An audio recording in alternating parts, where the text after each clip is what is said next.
Students, आज हम determinant find करेंगे थ्री ऑर्डर का। हमें एक मैट्रिक्स दी हुई है 3 क्रॉस 3 की। तो उसका डिटर्मिनेंट कैसे फाइंड करते हैं? तो देयर आर टू मेथड। एक तो हम सेरस मेथड से कर सकते हैं या फिर with the help of minor and cofactor. तो आज हम सेरस मेथड से डिटर्मिनेंट निकालना सीखेंगे। सपोज हमें एक मैट्रिक्स दी हुई है ABCD 3 क्रॉस 3 की मैट्रिक्स है। हमें इसका डिटर्मिनेंट फाइंड करना है। फाइंड द डिटर्मिनेंट ऑफ ए। ठीक है, डिटर्मिनेंट का सिंबल ये होता है। तो सेरस मेथड में क्या करते हैं हम, इसके जो फर्स्ट टू कॉलम है उन्हें यहाँ पे नोट डाउन कर लेते हैं। ADGBEH।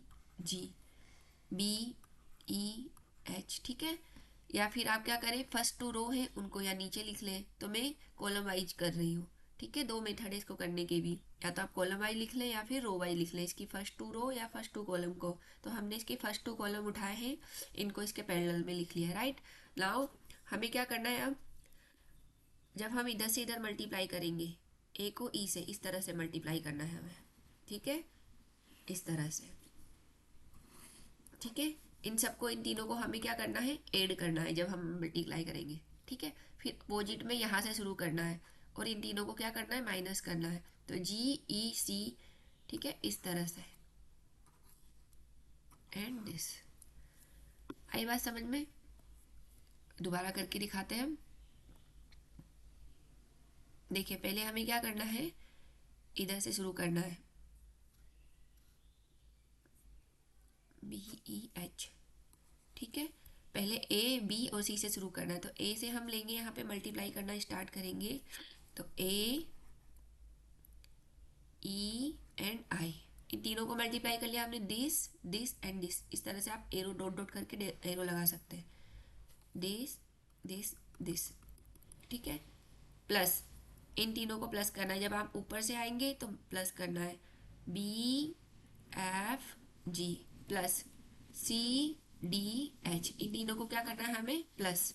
ठीक है, जब हम ऊपर से आ रहे हैं, इस डायरेक्शन में आएंगे तो तीनों को क्या करना है, प्लस करना है। अब नीचे से शुरू कर रहे हैं, G से शुरू करेंगे, GE एंड C। तो इन तीनों को क्या करना है, माइनस। मैं यहाँ माइनस लिख देती हूँ, तो इन तीनों को माइनस करना है। तो मैंने यहाँ कॉमन माइनस ले लिया है। ठीक है, GEC plus HFA plus IDB। ठीक है, इस तरह से हम कर सकते हैं। एक एग्जांपल लेते हैं हम।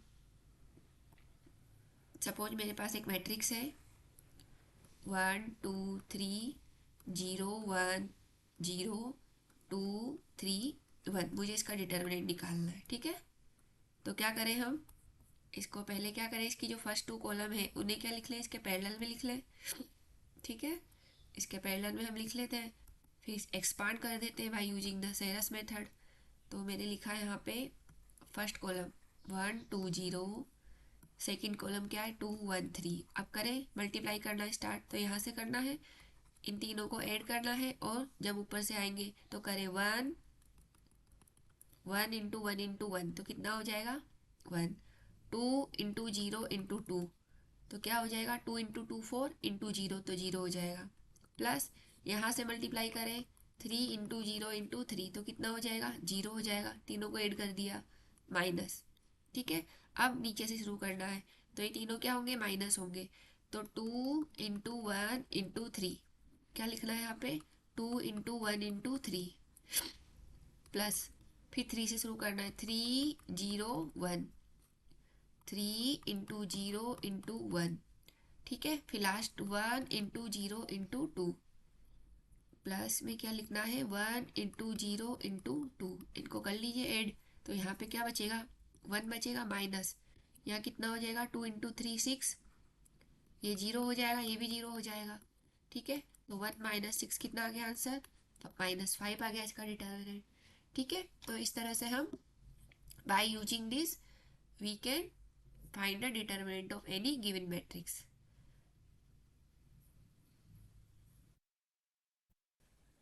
नेक्स्ट एक एग्जांपल देखिए। जैसे मुझे इसका डिटर्मिनेंट निकालना है, ये हमें 3 क्रॉस 3 की मैट्रिक्स दी है। तो हम इसका कैसे निकालना चाहते हैं, बाय यूजिंग द सेरस मेथड।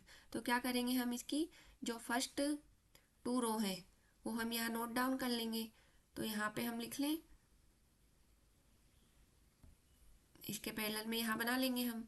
तो ये क्या हो जाएगा 1 -1 4 2 3 1। अब सेरस मेथड अप्लाई कर देते हैं। तो सेरस मेथड क्या बोलता है कि आप यहाँ से शुरू करें। तो मुझे पहले किसको मल्टीप्लाई करना है 1 3 0 को, ठीक है।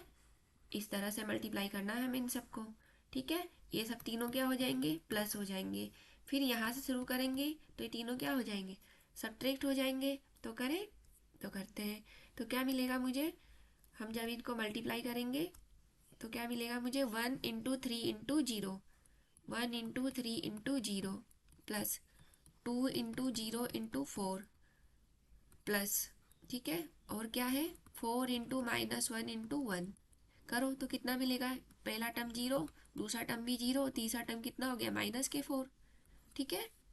ये देखिए 1 3 0, ये 0 हो जाएगा, 2 0 0, 4 -1 1। तो ये सारे क्या हो जाएंगे 0 हो जाएंगे, ठीक है। अब हम क्या करते हैं अपोजिट साइड से चलते हैं, अपोजिट डायरेक्शन से, ठीक है। तो क्या करना होगा हमें, 1 सेकेंड,